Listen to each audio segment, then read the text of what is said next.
ইনা তো অ ওরা অ বলে, ও ভালো কথা। এইটা আমরা এখন পড়বো, এটা বর্ণের নাম। নাম মিন্স কি, যে নাম দিয়ে আমরা রিডিং করি না, চেনার জন্য প্রত্যেকটা একটা নাম থাকতো না, চিনতে হলে আপনি যখন বলবেন অ বিয়া সিয়া, তখনই তো শুনে আমি বলবো ওই আপনি সুইডিশ পড়তেছেন। আর যখন আমি বলবো এ বি সি, এই নাম শুনি তো বোঝা যাচ্ছে ইংরেজি পড়তেছে। তাই এটাকে প্রথমে বলি কি নাম। ফোনেটিক্স হচ্ছে যেটা যখন ধ্বনি নিয়ে কাজ করবো রিডিং এর জন্য, তখন আমরা ফোনেটিক্স। নামটা একরকম আসবে, উচ্চারণ অবশ্যই। যেমন ইংলিশ বুক, বি ও ও খে, কিন্তু কেন বুক বলি, যুক্তি কি? এটা আমরা যেটা বুক বললাম, আসলে আপনি বাঙালি এটা পারলেন কেন? কারণ কি আমি জানি ওই যে ওই সিম্বল না, যদি আপনাকে আমি বলি বর্ণগুলো পড়েন ইংলিশে কি করবেন, বি ও ও খে, হোয়াই বুক, যুক্তি কি? এই ছোটটাই বোঝা যায়। দেখেন কেন যুক্তি, আপনি তো বাঙালি। এখন দেখেন বি থেকে যদি আমার মাতৃভাষায় ব সাউন্ড না থাকতো আপনি তো পারতেন না। শুনে মনে হচ্ছে কেন পারবো না স্যার, ঠিক যেমন আরবরা পর্তুগাল বলে প নাই দেখে, আমাদের আছে দেখে কিন্তু লাকি। ওকে মনের অজান্তে ব সাউন্ড চলে আসলো, আর দুইটা ও কিন্তু আমাদের উকারের কাজ করো। আর কে থেকে ক আসলো দেখে বাঙালি হয়ে আমি ইজিতে বলতে পারলাম বুক। কিন্তু কেউ যদি প্রশ্ন করে বর্ণগুলা বলো, তখন তো আমরা বলি না বি ও ও খে বলি, বিউক বলি না, তো বলি বুক। তার মানে রহস্যটা কি এখানে, ওই যে সাউন্ডটা নিয়ে উচ্চারণ করলাম এটাই হলো ফোনেটিক্স, অর্থাৎ ধ্বনির কাজ করলাম। আর এইগুলো হচ্ছে এক একটা লেটারের নাম, যেটা দিয়ে চেনা যাবে ওরা ইংলিশ বর্ণমালা। এই হচ্ছে সব ভাষায় কিন্তু এগুলো প্রয়োগ করা যাবে, এই ব্যাপারটা কিন্তু সব ভাষায় পৃথিবী। ঠিক আছে, তাহলে আমরা চলেন সুইডিশের নাম পড়ি। তাহলে কি অ পিয়া একটু টান দিয়ে বলে, আসলে ব পিয়া সিয়া টিয়া ইয়া, তাহলে এটা নরমাল এফ। তারপরে কি গিয়া, বাট এমন টান দেয় গিয়া মনে, হ্যাঁ গি বললেও হবে গিয়া। তারপরে হ একেবারে ভিতর থেকে, আর আরবির যে হা এর উচ্চারণটা কি হবে, গিয়া গিয়া, হ্যাঁ গিয়া। তারপরে হো, এটা নরমাল ই। তারপরে জি, এটা ই আইনা, ই এটা কিন্তু ওদের দেওয়া না, এটা মোটর, কারণ এটা ইংলিশ না, এটা ইংলিশ না। ই ই এমনকি এই চেহারাগুলো ইংরেজদের না, এগুলো আসলে রোমান, ওদের ওরা দাবি করতে পারবে। তাহলে এটা ই, এটা হলো জি, ওই যে আরবির জাল জাল জি জি। গুড। তারপরে কো, তো কো একটু চাপ দিয়ে বলতে গেলে শোনা যায় খো খো, এই আর কি ব্যাপারটা আসলে কই, কিন্তু ওদের অ্যাকসেন্টের কারণে আমরা শুনি খো। তারপরে এল এম এন, এটা কিন্তু ও বলে না, ওরা বলে উ উ, হ্যাঁ উচ্চারণটা কিন্তু উ টাইপের, উ উ। তারপরে ফি ফি খু খু, এর এর এস এস টিয়া টিয়া। তারপরে কিউ থেকে মিস হ্যাঁ খু, ওই কু খু খু, হ্যাঁ। তারপরে এর এর, তারপরে S S T T, U U, V V, double V double V. ইংরেজরা বলতেছে ডাবল ভি, অর্থাৎ দুইটা ভি। ওদের দৃষ্টিতে ডব্লিউ হচ্ছে দুইটা ভি এর সমান। Sir what is the difference between মানে ও এন্ড গুড, এই যে ওটাকে ওরা উ বলে, যেহেতু ওরা উ নাম দিচ্ছে তাই পড়ার সময় আমাদেরকে কিন্তু উ টাইপের সাউন্ড করতে হবে।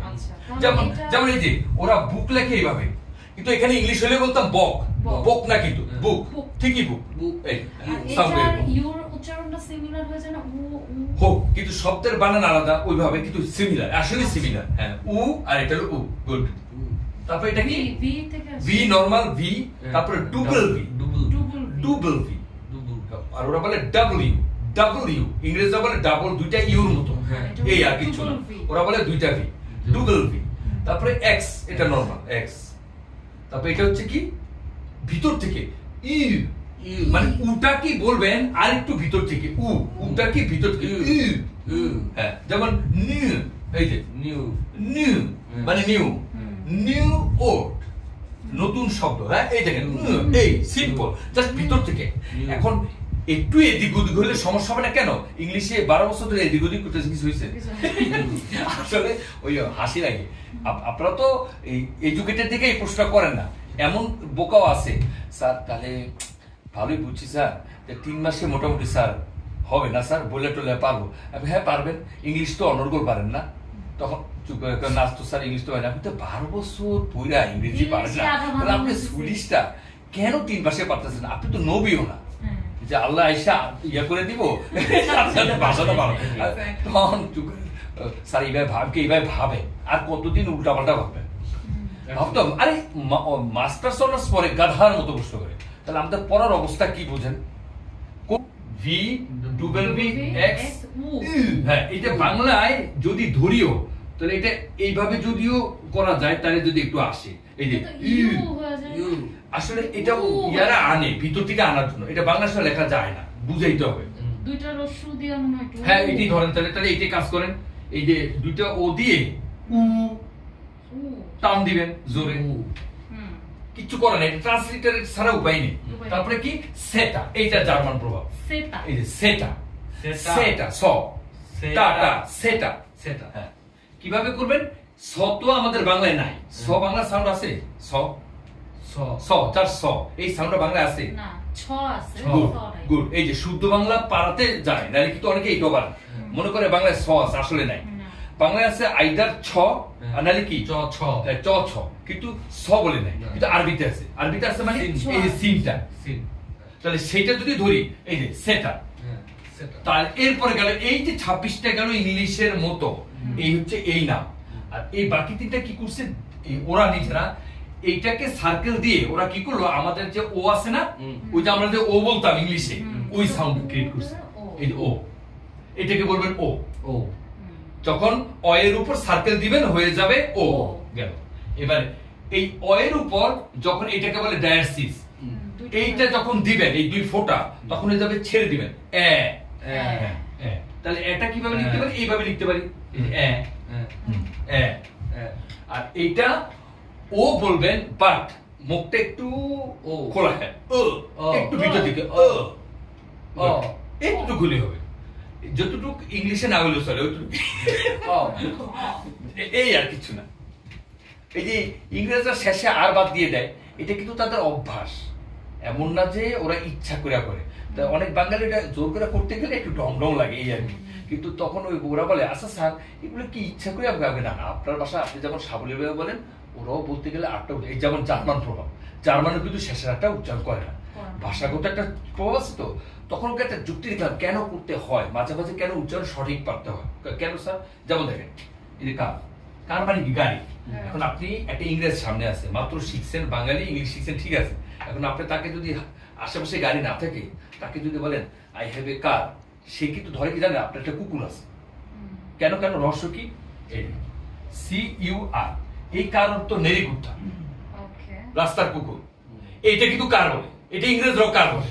তার মানে দেখছেন যুক্তিতে এইটা যদি খা না বলে আসলে ওর কানে তো যাবে না, লজিক হচ্ছে এইটা।